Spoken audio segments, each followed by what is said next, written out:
I published a video discussing if artificial intelligence will take over art commissions. My goal being to change the fandom's conversational framing so that we're safe from an AI takeover, rather than being filled with so much anxiety about the future as to do nothing but wait for its arrival. Many folks commented and messaged me about loving my video, and it even having changed their minds, sparking meaningful, kind, and earnest discussions. On the interwebs, now that's monumental. Only a few people hate my guts now, although some of those who hated me apologized and started to agree with me, or at the very least had a better understanding of why my views had merit. Basically, I did an amazing job, and so of course everyone watched it. Did you know millions of people will watch a 9-hour review of a shelved TV show with concerning developments, some even proudly boasting they've watched it, but will groan at the idea of listening to an hour-long talk about how we have the ability to stop a world-changing technology from destroying many people's lives? And Americans wonder why our elections is between Joe forgets how to retire and stop war crimes Biden, and Donald fascist thinks magnets don't work in water Trump. Hey, future Koor here. Luckily, it's Jover!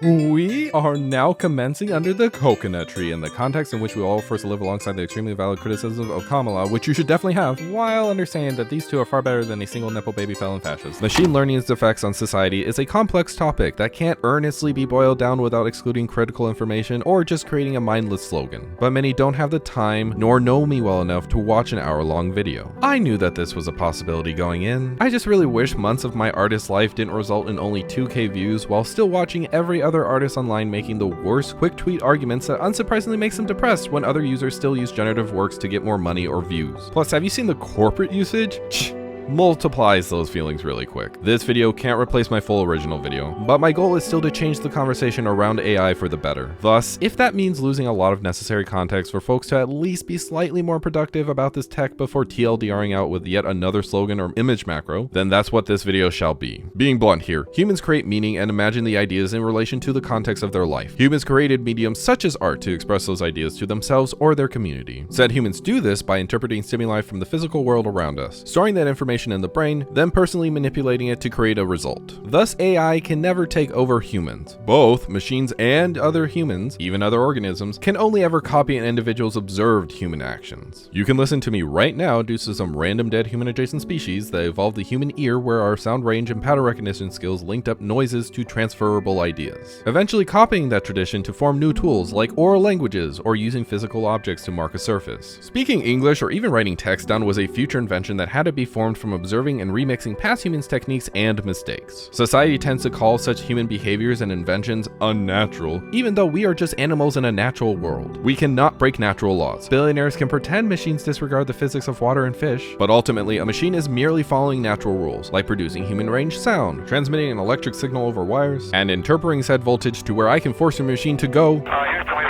Thus, if we can do an action, other entities can do it too, given the right conditions. The common phrase, AI can think and learn, is always really weird to hear when you understand modern artificial intelligence is a mathematical statistics tool run through some conductive material that does arithmetic really fast, resulting in a very easy, understandable to humans output. Normally, we ignore this ability because math and computer architecture is seen as impersonal and complex, even though it's very human-driven. They had to be, for algorithms are a many centuries old invention. Even the binary algebra that's the foundation for making computers function is old. Folks keep arguing AI hallucinates, AI isn't profitable, or AI fails at being human. Those folks are correct. In the current year, let's say hypothetically, no, come on, hypothetically, I need you to think deeper. Revert yourself back to a child whose parents rented a disc from Blockbuster to output the future. Unable to grasp that a few decades later, you will sit within a discorded realm as your thigh-high socks femboy furry friend, gamers Resident Evil 4 ray traced on their wireless telephone as the space scene plays RE1 emulator in a small corner box. Hypothetically, say tomorrow that all machine learning outputs are 99.99% correct, humans can't differentiate handcrafted against generative works, and the annual global power consumption for all this technology is sacrificing a single potato during Fat Bear Week. On such a day, do your current day arguments still work to value human lives moving forward? Please be honest. No one else has to know your answer right now, but I need your sincerity to ponder the common rhetoric we assume benefits humans.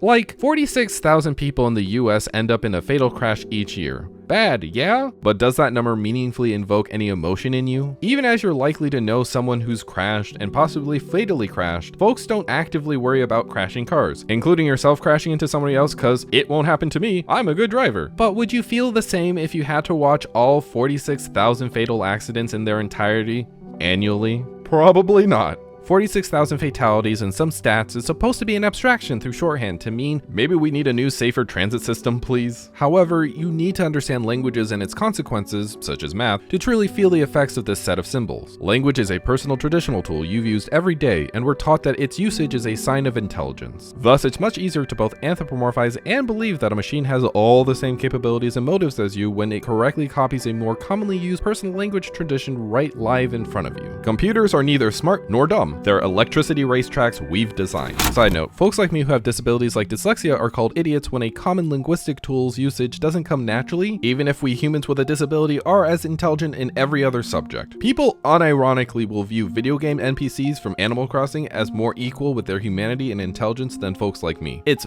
very frustrating. The same process is happening with AI art, but with a dictionary-ish list of appealing pixel formations instead of a dictionary list of word formations or a list of pathing and dialogue triggers. All of these are formed to create results we humans accept as being humanly finished enough. Engineers took the random chaos of electricity flowing through transistors, then constrained it to match our human socially constructed notions of what results are correct. This hatred towards a method by which you can directly learn about to see how straightforward and tedious of a task these algorithms do, even if the practical arithmetic's meaning is a bit of a black box, which by any other standard of technology we would have seen as being cool and futuristic, is a problem in and of itself. Said process's end result is now semi-rightfully feared for making us lose our jobs and life's meaning. But this creates hatred towards the wrong aspects of why our current AI is bad. This affects researchers who are trying to help people understand the world, inventors trying to implement solutions for people, users trying to solve problems in their lives. Y'all look at the tip of the iceberg and go, the results we see is the whole problem, rather than the purposeful influence of long-standing systems that cared more about accumulating power over other humans rather than ensuring everyone has a good life. I, who is not a lawyer, but I am an artist, take issue with how we portray our craft in opposition to AI. For example, copyright is the legal process of knowing who has the right to copy one's property. Well-known and small artists with their fans have been hoping stock image brokers, media monopolies, and music labels will sue AI companies on copyright grounds to restrict its propagation. You know why these artisans wish for these commonly hated entities to save us, even as the artists already hold their own copyright in which they could personally sue AI companies themselves? It's because the legal system is for those who have the power to access and control it. More restrictive intellectual property rights empowers entities who already have lawyers and money to enforce it, not the average person struggling to buy groceries. Your solution against theft relies on capitalist infighting, which they can just solve by contracts where all of them profit in fucking you over. Y'all are literally cheering us from an AI dystopia to a harsher copyright hell AI dystopia.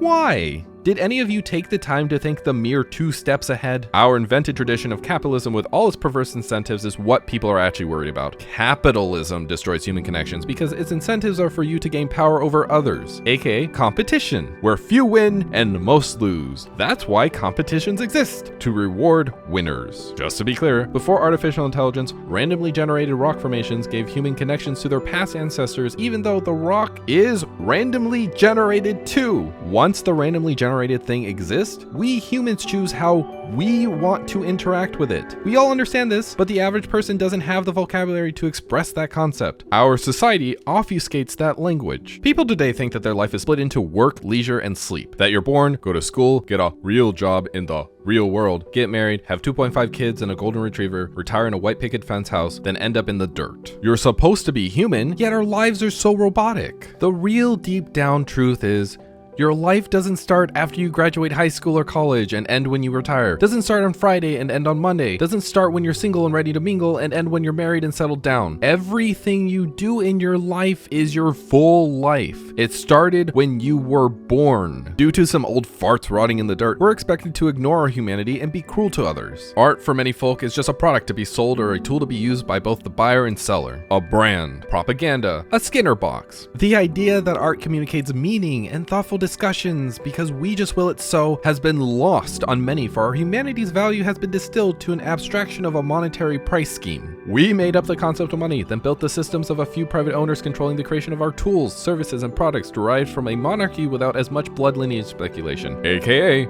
capitalism. Capitalism has been destroying our lives far before AI outputted generated works. This system is now slightly more apparent to the average person as being a problem because the cultural drivers of our economy with their well-known human-only job is finally being affected to a significant degree. Folks think they can get rid of the problems capitalism has created by stopping the symptoms we see in machine learning. That won't work because history shows us that capitalism will destroy our literal planet for a penny's profit. You can complain about all the unethical horrors that make up our economy, but you're still gonna buy the latest phone, still gonna drink the coffee, still gonna keep the lights on in your home. Why? Probably because you think capitalism is the only system that works.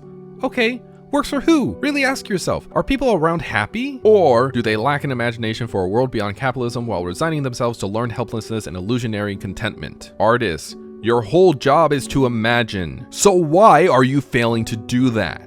AI can be a tool to benefit humanity. It's just another algorithm. Algorithms you've been fine with for decades. You have to get rid of capitalism in order to stop the horrors of AI that you're worried about. Because AI can be switched out for any topic. Because AI was and is never the fundamental problem. We can and must take actions to create an ethical economy that prioritizes ensuring all humans have a healthy, safe, meaningful life, where you feel well rested and excited to engage in another day's worth of life. We just need to take the time and effort to build that world into a reality, rather than doom scrolling on a touchscreen or yelling on Twitter hoping that someone else will do the work for you. Viewers, especially those who are artists, I need you to remember this part the most.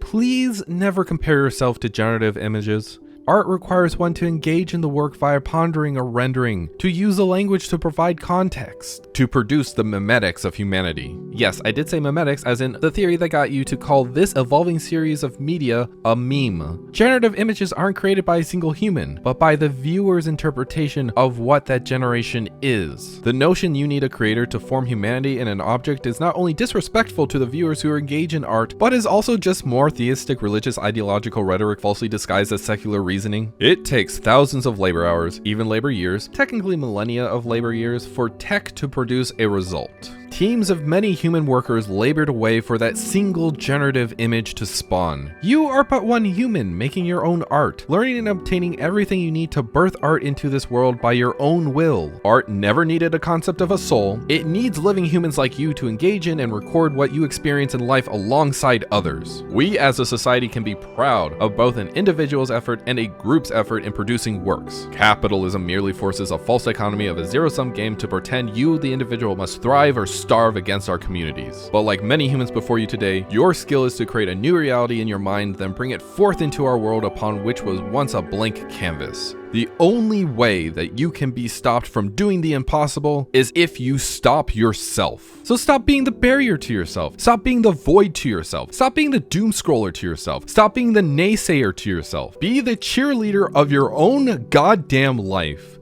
Believe in the you that believes in yourself.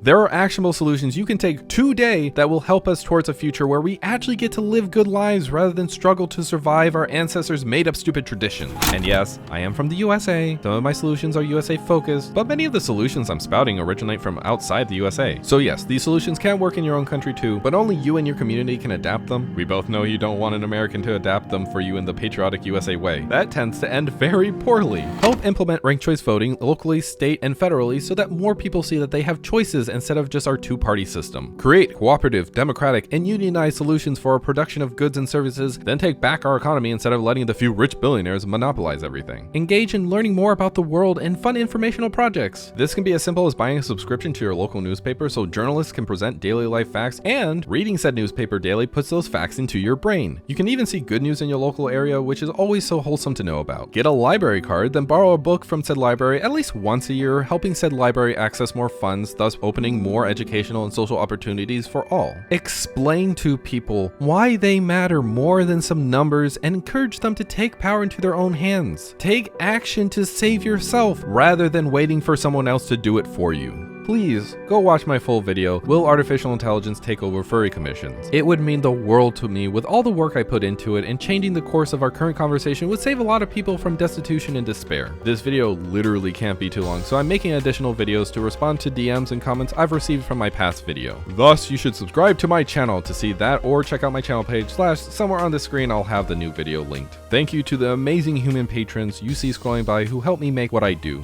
If you too want to be a human who helps a fellow human artist and video creator, consider giving $1 a month to me on patreon.com/peercore. Comment below if this short form video was helpful in understanding why the current AI conversations aren't helpful in the long run. Even if a lot of context is now missing, I'm genuinely curious to know what people think. Thank you for watching.